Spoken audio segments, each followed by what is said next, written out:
Hey everyone. Oh my goodness. When you play life on purpose, okay, it can be a little bit fun. I get overwhelmed a lot because I wasn't playing on purpose before. I was on autopilot. And I was only reacting. And I wasn't learning. And as I've been working with God, and as I've been reading the Bible, and I've been trying to practice doing what it says, I've been leveling up in the game of life and in my mind. And that's where the battle is in our minds. It's a mental battle, a spiritual battle. It's not a physical battle. God does the physical. We do the spiritual, the mental.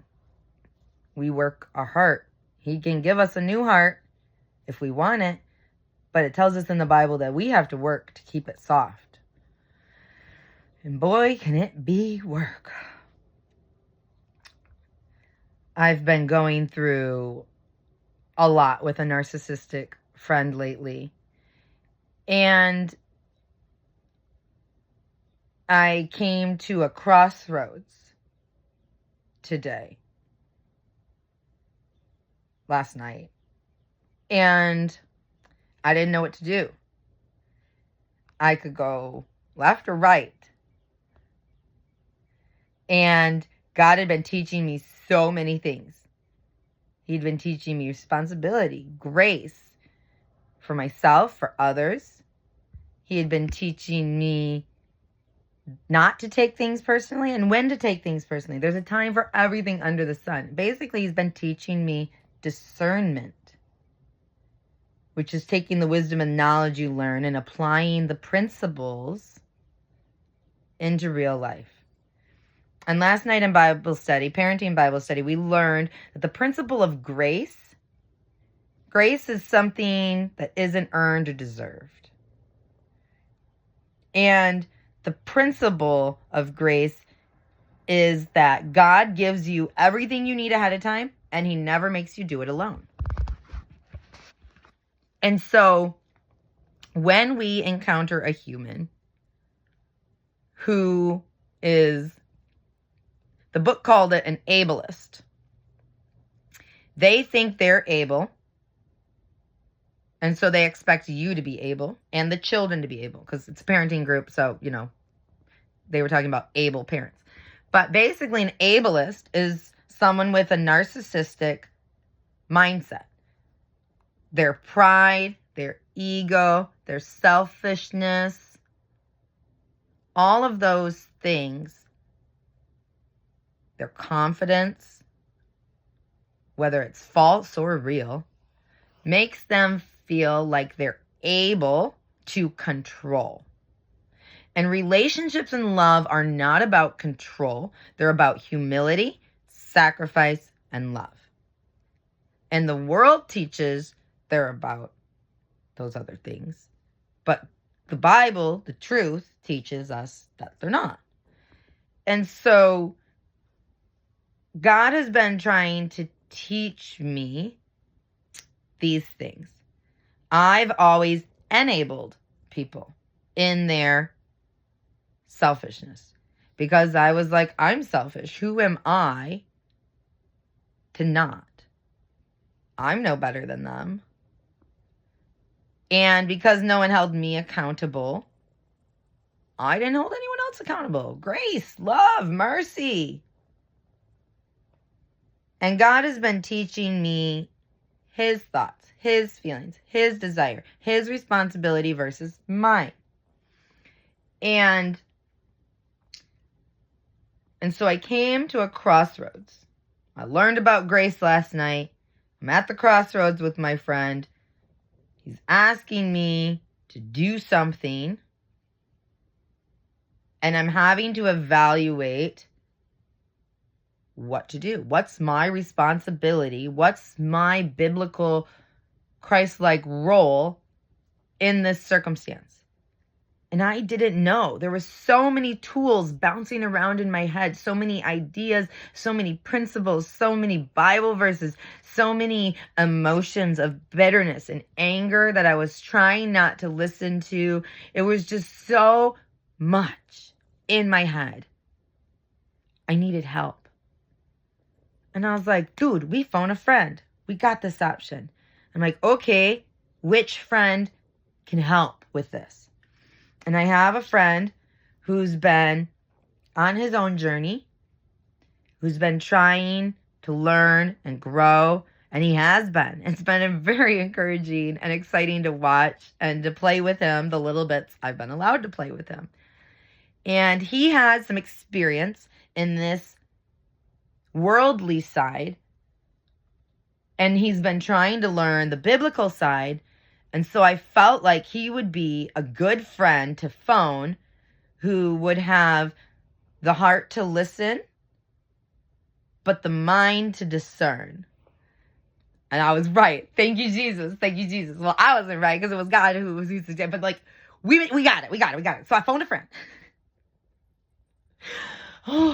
Oh my goodness. I can't even tell you how much of a relief it was, because I was like, I'm going to be trying to figure this out forever. I'm going to be anxious and paranoid that I made the wrong decision, and that like, I was so overwhelmed. And so I was so blessed and honored that my friend had time for me this morning. So he was able to talk to me on the phone, and he did so good listening.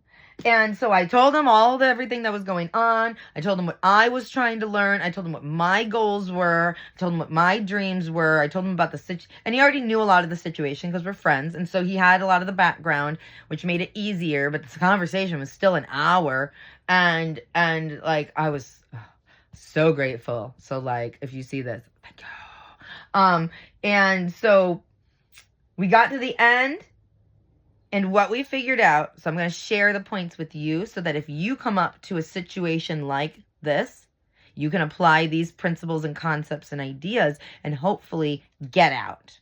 So if you don't have a friend who has wisdom or experience in this area, like, hopefully this video helps. Because it really helped me, and by making videos and sharing information, really helps solidify it in my brain, and it helps me remember it. Like, the more times I can talk about it and think about it and like really ingrain these principles, really get them into root, the easier it is to apply them in the moment of chaos without feeling overwhelmed myself.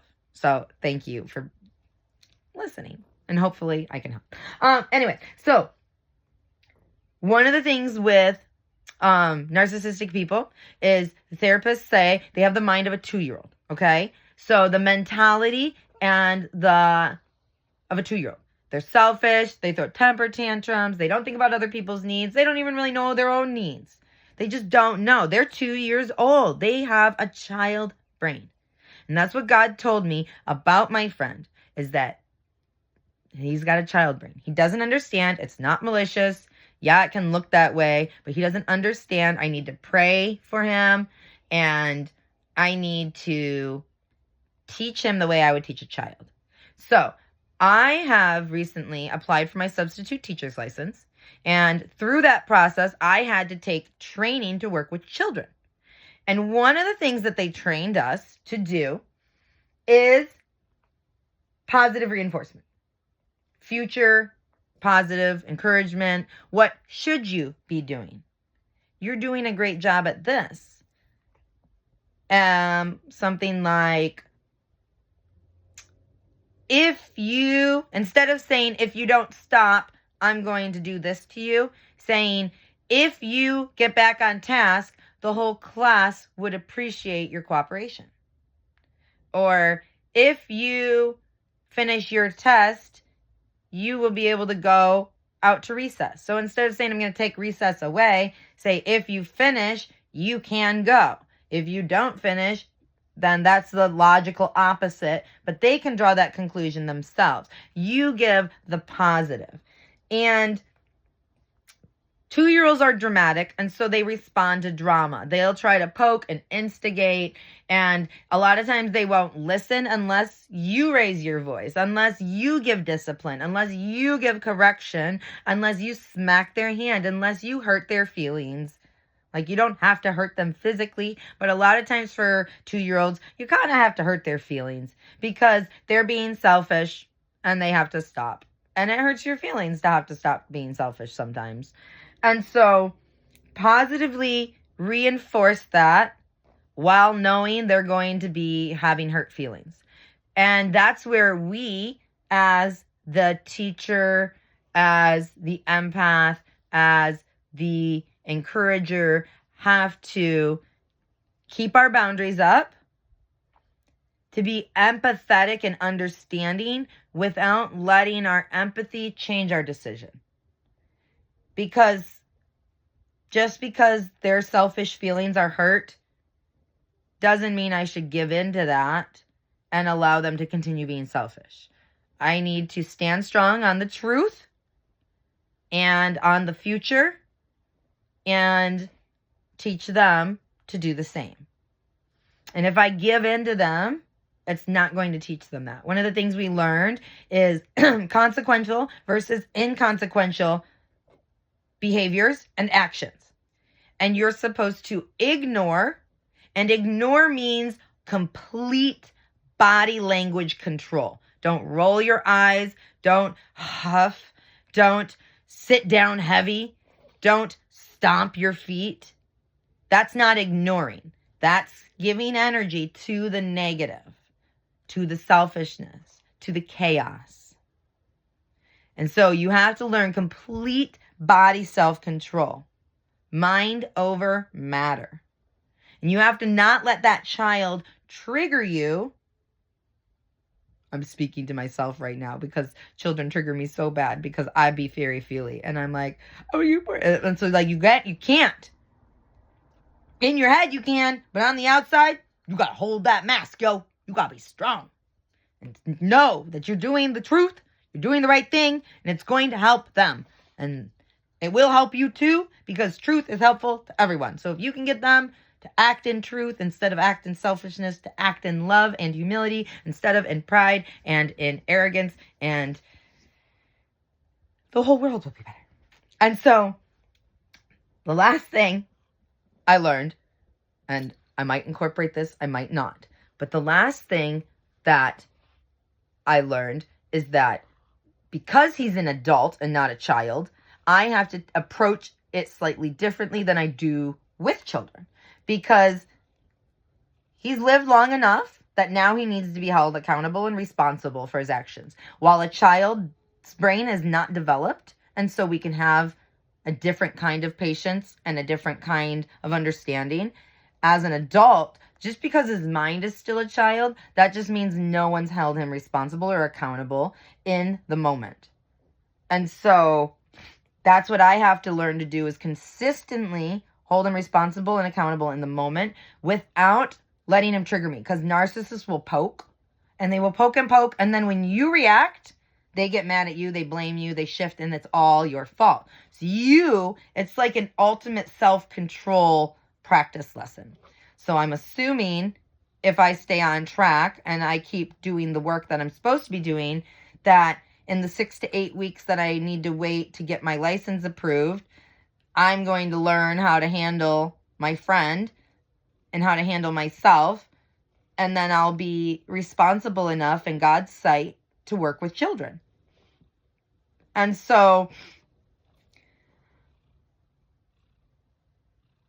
my friend and I were trying, my friend I was on the phone with, we're trying to figure out how to get his attention, get the narcissist's attention, and signal that things are serious without being dramatic and dropping myself to using anger, fear, loud noises, because that's what I've had to do in the past because I didn't have any other tools.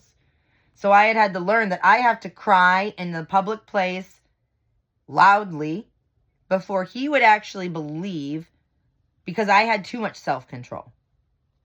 And so now The idea we came up with was a clicker, like for training a dog. I have dog training experience too, so it helped me recognize that this is a good tool, because my friend had at first said a stick and like bang the stick on the counter or on the, that I'm not going to yell. I'm not going to, but this noise is our, like we talk, communicate, and, this noise is our sign that it's serious, pay attention. And I'm like, it still feels a little angry and loud and like, I don't know. She like so happy right now. And and then he was telling me that he just got some clickers for his cats, and he's going to share one of his clickers with me. And I can use the clicker when I don't feel safe, because I know that he will do his patterns of behavior.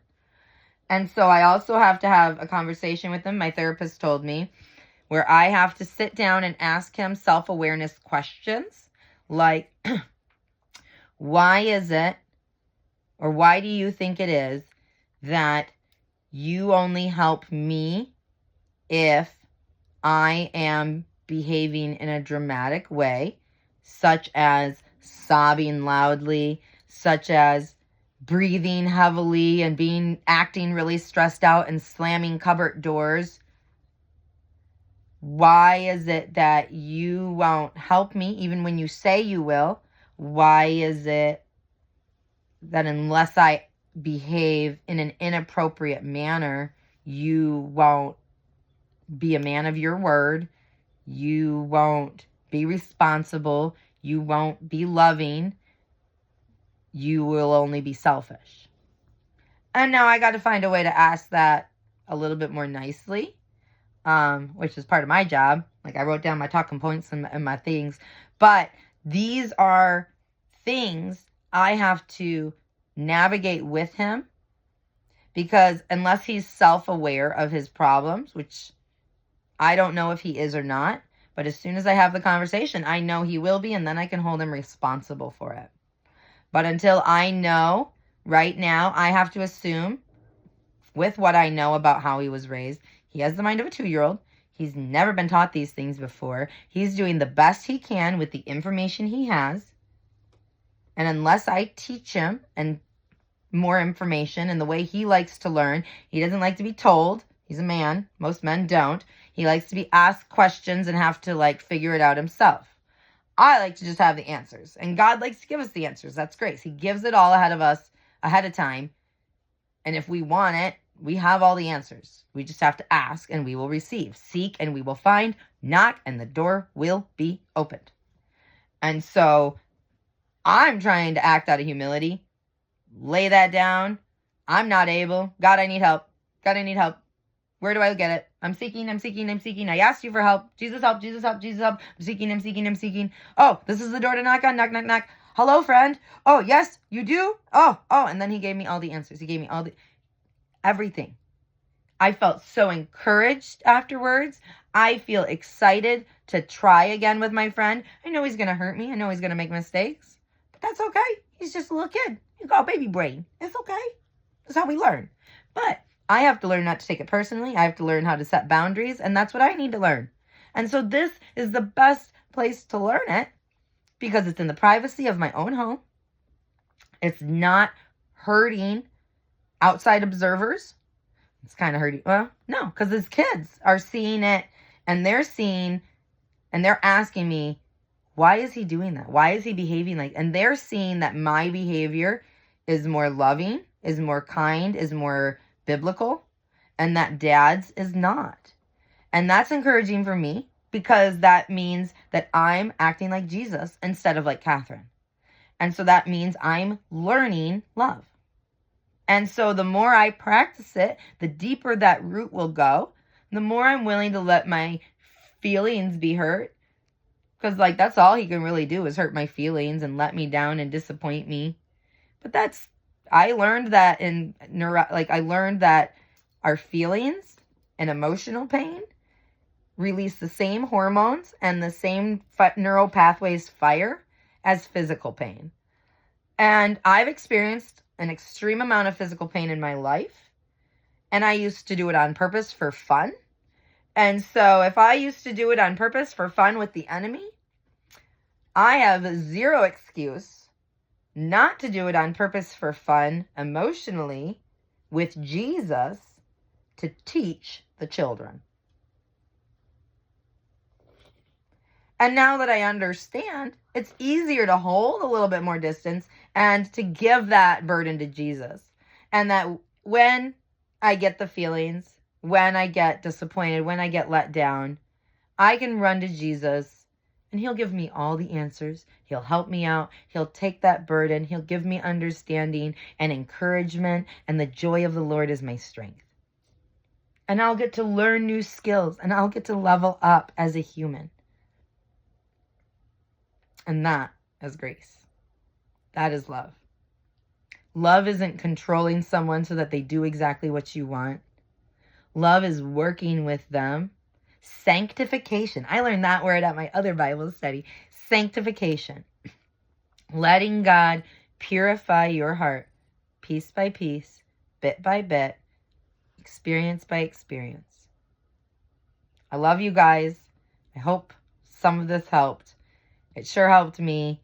And my cuckoo self is a little excited to go try these things because maybe I won't get hurt this time. Maybe this time it'll go different. But even if it doesn't, that just means I got more to learn. That is another thing I learned is God puts the people in your life as a mirror to reflect your life lessons and to help you level up. So he's going to put people around you to help strengthen you. And you can either look at their negatives and you can blame them, or you can reflect it and look at yourself and problem solve and see what areas you need to grow and change so that you can be a godly example of love. I love you. He loves you more. Have a great day.